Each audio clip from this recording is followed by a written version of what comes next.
Bonjour, dans cette vidéo vous allez voir les erreurs à ne pas commettre pour réussir une bonne brasure.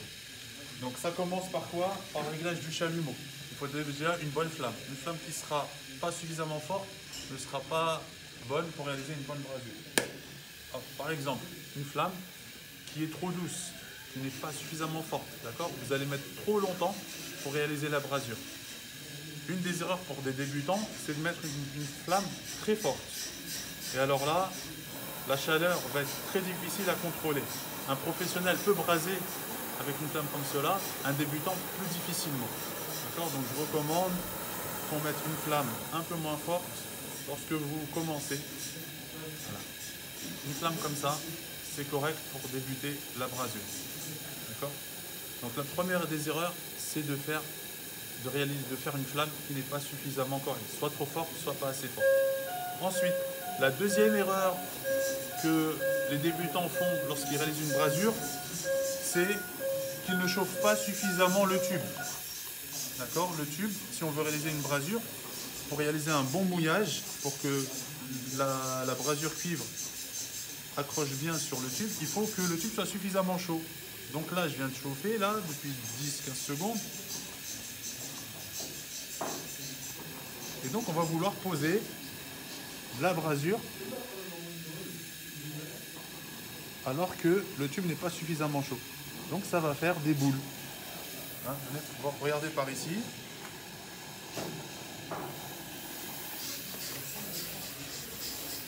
Voilà. Donc, si vous ne chauffez pas assez le tube, vous faites fondre uniquement la baguette, ça va faire une boule comme ça, d'accord? Donc, ça, c'est la première erreur. La deuxième erreur, lorsque vous réalisez une brasure, c'est que la flamme touche le tube. Et alors là, ça peut être dangereux. Pourquoi? Parce que le tube peut se percer.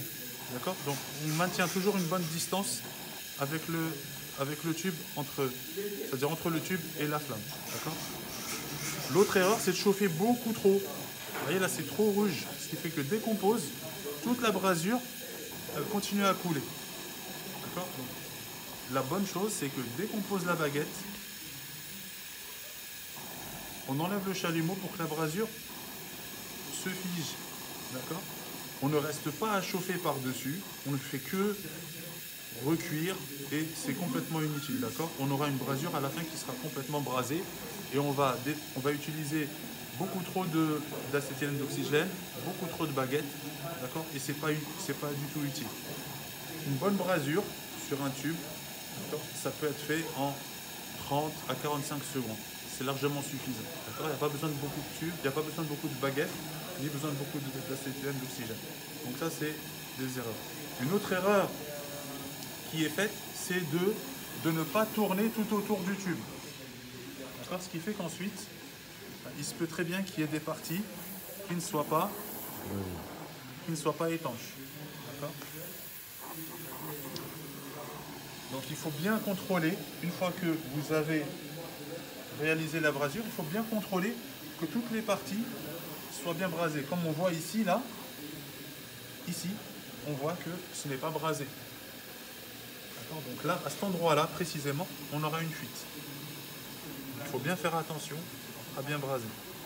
Donc par rapport à cet endroit-là, une des autres erreurs qui est réalisée par des débutants, c'est de chauffer ici en face et de poser sa baguette sur le côté là.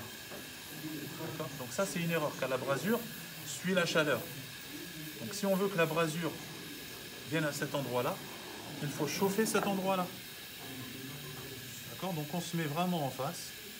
Là c'est possible, hein, donc on le fait, on se met en face et on réalise notre brasure et on enlève le chalumeau dès que c'est suffisamment rempli pour garantir l'étanchéité. Donc voilà, si on ne fait pas ces erreurs, la brasure devrait être correcte. Voilà, donc faites attention à ces erreurs pour réaliser une bonne brasure. Ça, ce sont les principales erreurs qui sont faites. Donc, voilà, merci de votre attention.